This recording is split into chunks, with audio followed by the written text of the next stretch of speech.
Hello, welcome back. All right. Did I leave you at the edge of your seat? Oh my gosh, what's happening? How does the French Revolution change medicine? Okay, so this is where we left off, right? Sorry, this hand, my disappearing finger. So these are the effects or some of the things, right, that happened as a result of the French Revolution. Some of these were actual goals, again, of the revolutionaries, and some of this was sort of just what happened, right? The wars were not necessarily a goal of the revolutionaries. But okay, so how did these things impact medicine, the way people are learning medicine, practicing medicine, and thinking about the body in a new way, in a very fascinating new way, because of this political, social chaos, not because of smart dudes who wake up in their beds and are smarter the next morning. Okay, so what does the revolution do to medicine? I think I got 4 things here, okay? The first thing it does is, just on the other slide, right? Because the class system is gone, it erased that class divide of practitioners. So you no longer have physicians at the top, then surgeons, and then apothecaries, right? So instead what it says is, again, sort of a goal of the revolutionaries and a sort of main goal of the revolutionary government post-revolution is that medicine is going to be democratized, that there's sort of one type of practitioner, and that practitioner does not have to be from the upper classes. The second thing it does is those medical schools are literally torn down. And so it's not just that the government is interested in a new form of medicine or a new form of medical education, it's they literally have to build new schools. I'll get to those in a second and figure out what those schools are going to do. And because, especially during that revolutionary period, in that Revolutionary War period, so there's sort of this 20-year period where there is just like turmoil, there's chaos, there's literal fighting in the streets. There are people like this image who are just wanting to tear things out of the palace, burn. This is a depiction of the burning of King Louis XVI's throne. There's sort of an importation of that medical free market that's happening in rural France into Paris, because now nobody cares if you have a medical degree. And actually, if you have a medical degree, for the most part, if you're a true revolutionary, you would say, I think you should be escorted to the guillotine now, rather than like, great, let me pay you a huge amount of money to treat me. So most of the sort of success as a practitioner at this time is, again, sort of what happens in rural areas, right? What's your reputation? How cheap are you, and how geographically proximate are you to patients? Okay, so we get this sort of more free medical market. And finally, and this is sort of a big motivator, and one that I think the revolutionaries were not necessarily foreseeing, but had, I think, one of the biggest effects on medicine in France, and that is because there is so much fighting, right? There's fighting within Paris. There is fighting outside of Paris, all over France in these revolutionary wars. And so the sort of most valuable healer for a long time that the French government is looking for as many as they can is not someone who's going to sit there and pontificate about the humoral balance in someone, right? It's someone who has those skills, those manual dexterous skills to go in, stuff your intestines back in your body, stitch you up as quickly as possible to potentially avoid massive infection, right? Someone who can set bones, someone who can dig out bullets, right? It's this sort of craft, this skill of what surgeons have been doing. So surgeons are now super valuable.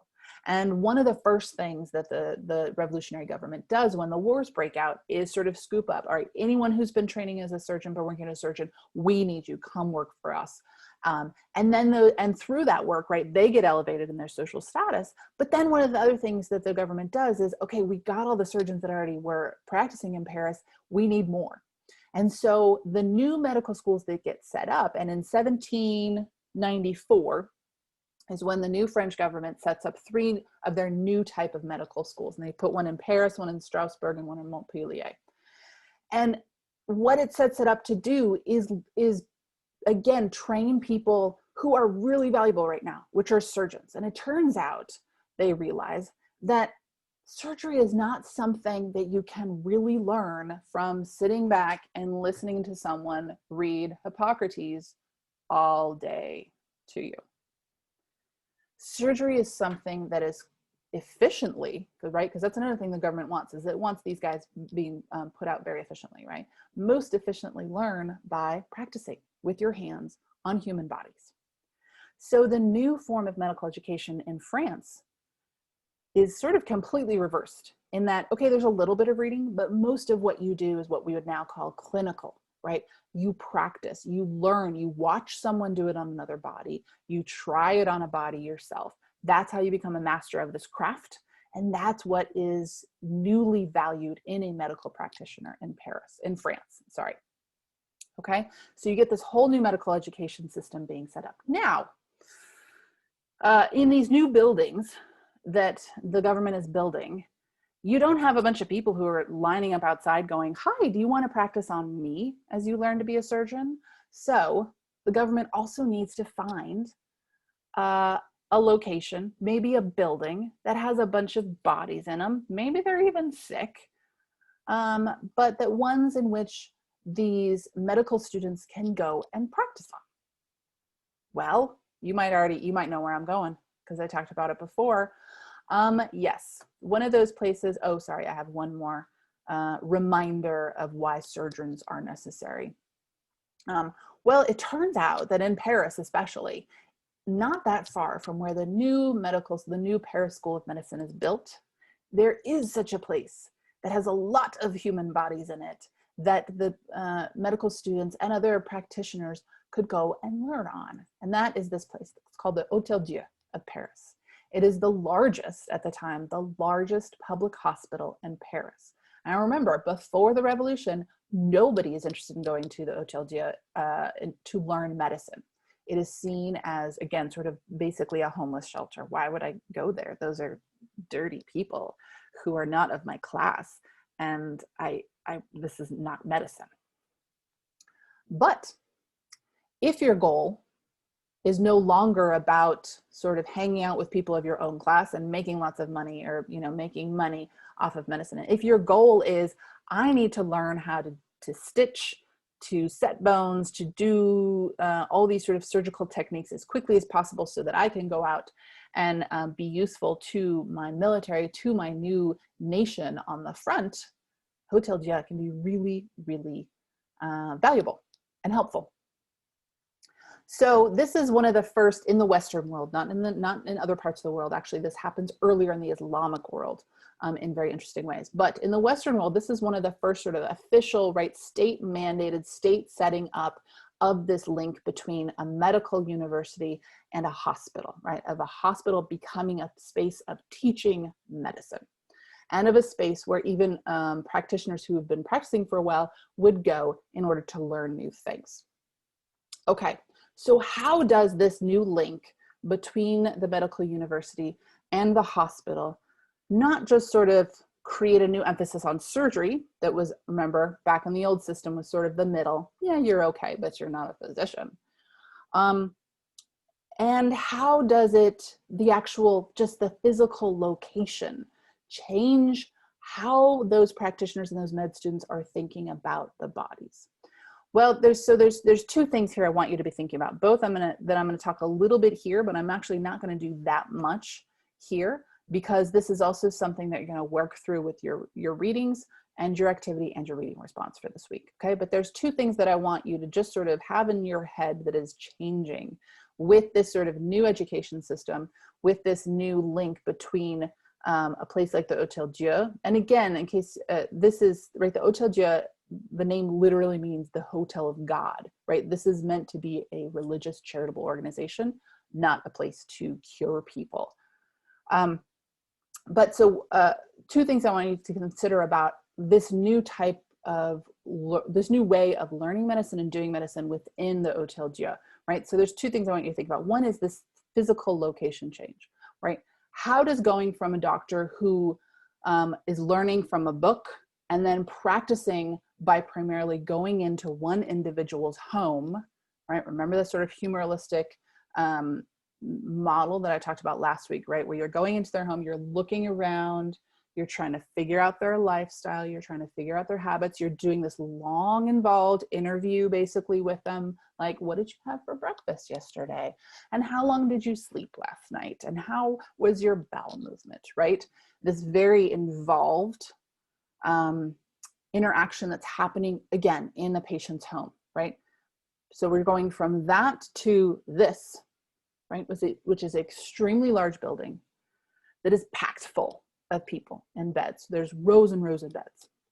This is not a modern hospital where people even have curtains, right? These are literally just sort of beds in a very large hall.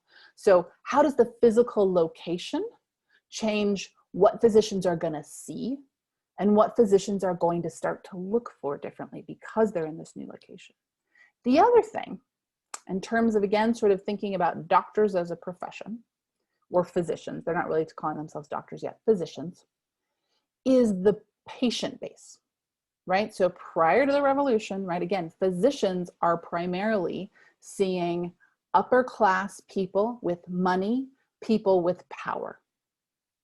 Who's in the Hotel Dieu? Yeah, poor people with no power, okay? Write that down somewhere. That's going to help you understand one of your two readings for this week. Actually, it's going to help you understand both readings. Okay. So when we talk about what the Paris Clinic model is, there's three things historians usually sort of say. This marks what is coming out of the French Revolution, what is coming out of this sort of new physical space of medicine, but also this new interaction and relationship between a doctor and a patient. And those three things are, oops, sorry, I keep forgetting that I can't use my cursor when I'm on the screen. Okay, what is the Paris Clinic model? What are the three things coming out? And I'm not going to do all of the connecting of these three things to all the stuff I've talked before, because a little of that I want you to do in your activities, and I want to sort of, for you to work some of this out. But I don't think it's that hard to do. Okay, the first is a detailed observation of the patient. Observation being the key word here, right? When you think of what an observation is, hopefully you are imagining someone who's using their eyes and they're not using their mouth. They are looking, right? And remember, I just talked a second ago about the old style of medicine where, yeah, there's observation of the person's surroundings, but there's a lot of talking, right? There's a lot of narrative work that you are doing and that you're trying to get out of your patient in order to understand what's going on inside their body. Because of this new location, because of this new sort of what doctors are supposed to be doing in a place like Hotel Dieu, instead the priority is, how do you look at this body, use your senses as a physician, right? Use your eyes, use your hands, use your sense of smell, sometimes use your taste. Doctors are still tasting urine in the 1700s. And use your ears. And you sort of figure out all of this stuff about what's going on with the patient, okay? And that's how you're gonna make your diagnosis, is with this detailed observation. Secondly,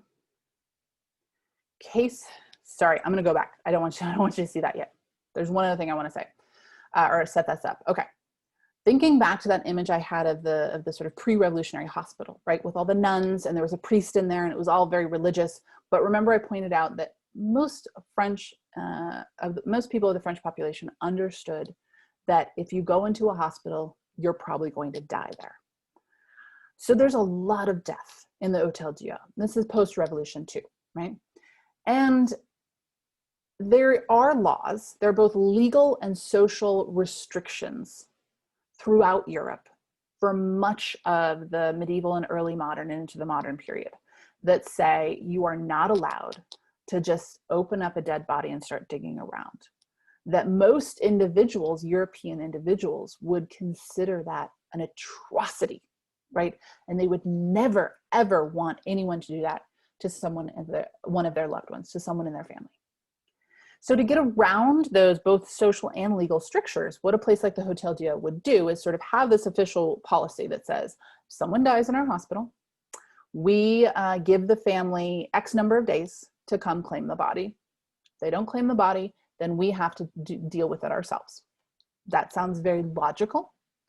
That sounds very appropriate, right? Now, there's a lot of wiggle room there for the hospital, because what they're not saying is how they're going to inform the family, when they're going to inform the family, if they're going to require the family to hand over money for transportation, for any other sort of fees.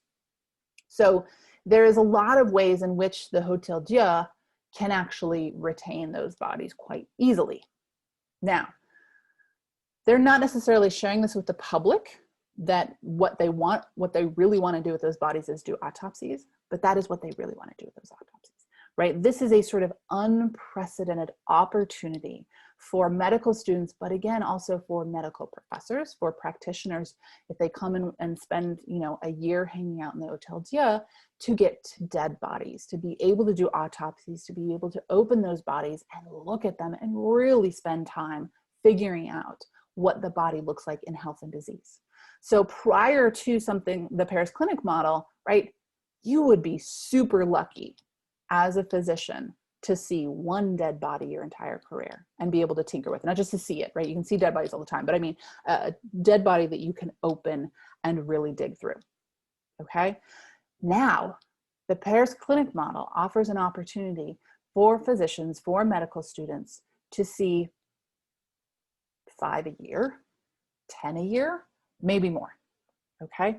And so because there is this new opportunity to see dead bodies, physicians and medical students and medical researchers start to look for links between what they see in the dead bodies and what they have been writing down in those detailed observations. So we see now this newly valued practice of saying, of sort of publication of medical articles coming out of Paris, saying things like, okay, so I've got these 6 patients.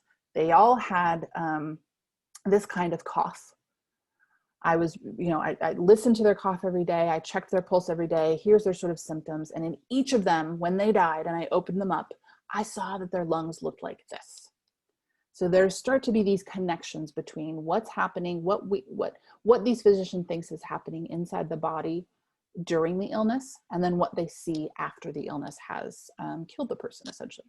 Okay, and this is seen as something that is becoming newly valued in a way that it wasn't before, because it wasn't available before. And again, right, this is not some smart guy waking up someday in 1790 going, why haven't we been looking at dead bodies before? We're so stupid, let's start doing autopsies. No, because of the social, political, economic changes of the revolution, now practitioners have an opportunity to look at dead bodies. They start to look at dead bodies and they start to have these questions, right? Is this dead body a healthy dead body? Is this dead body a normal dead body? I don't know. I got to figure this out, okay?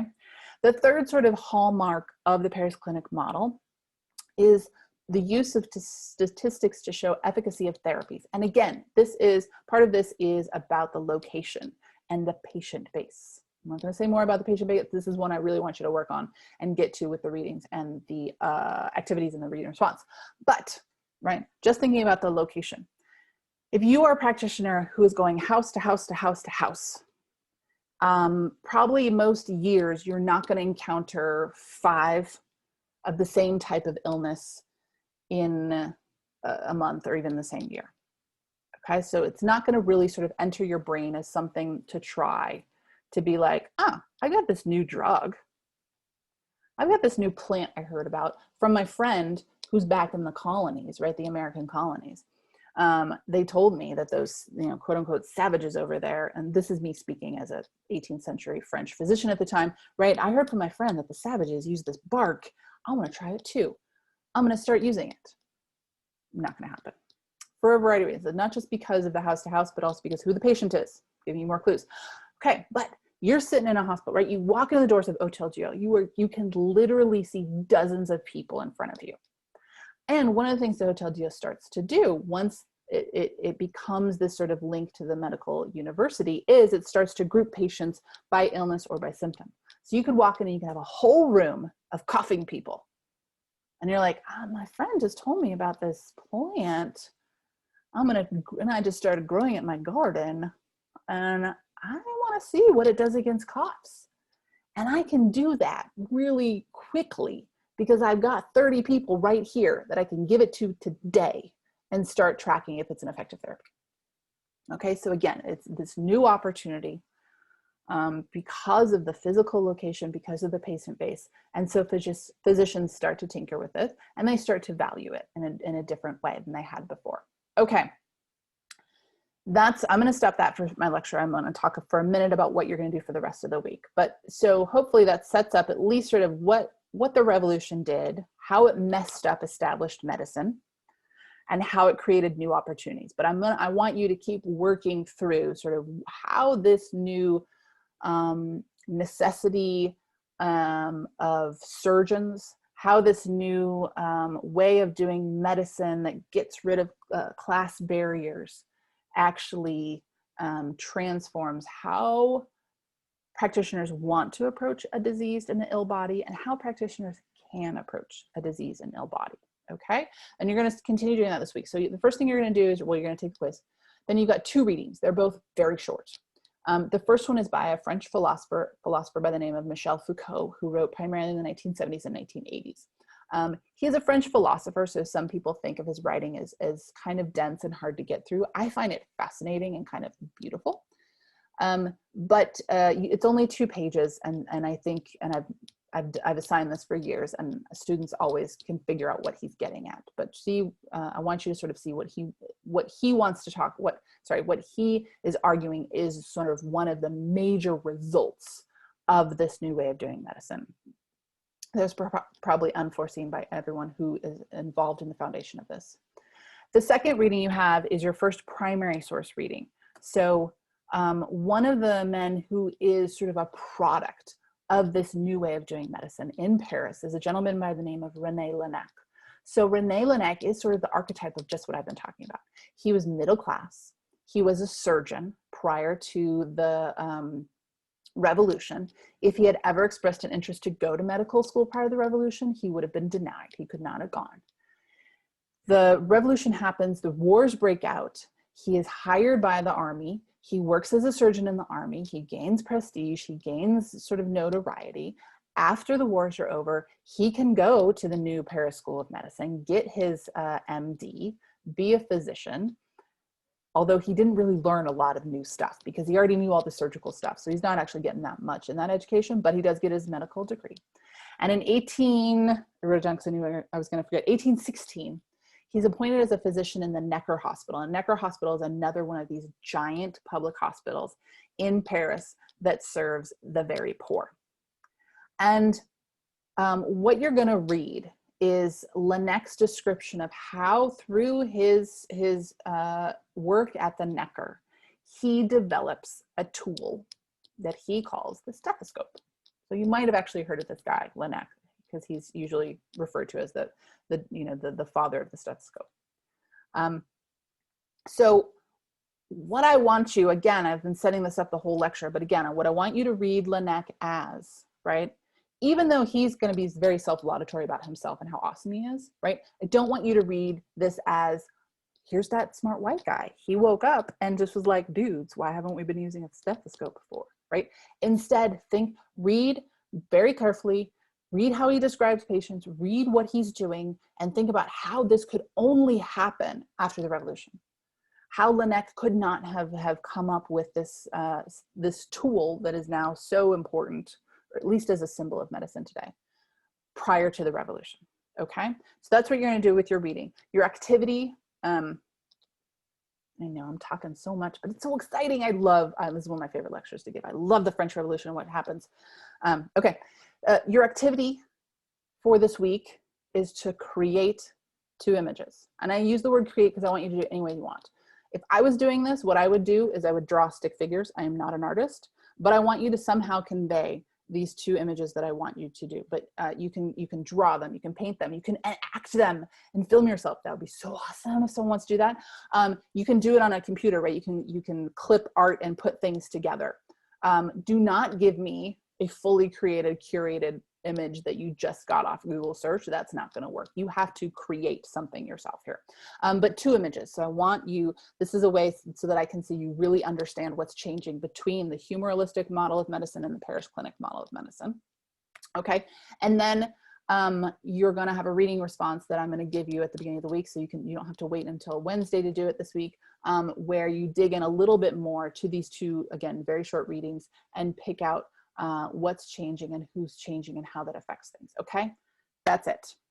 Thank you for staying with me this entire time. I know this was a bit of a slog. I've almost hit the 1 hour mark, and I promise I am not going to do this. Maybe I'll do this once more this semester, but I'm not going to make you get this much lecturing. I don't even do this in face-to-face. This is a super long lecture for me. Actually, I usually do this in 2 lectures when I do face-to-face. Okay. As always, send me emails with questions. Please use the Slack board, please. I really want to know, especially for something like this, where I know there was places where I felt like I was going really fast, but I hope you got what I wanted you to get. Ask me questions. Ask me anything on the confusion board. Say, you know, you said this one thing really fast, and I'm just wondering if you could tell me more, if you know more about that. Or I learned this about the French Revolution in a different class. Can you tell me how that fits with medicine? I would love to answer those questions. Ask me a question on Slack. And your classmates might be interested in the answer too. Okay, I'm gonna close it there. I'm just running through my head. Anything else I need to say to you? No, there's not. All right, have a great week. Keep in touch. I'll see you later. Bye.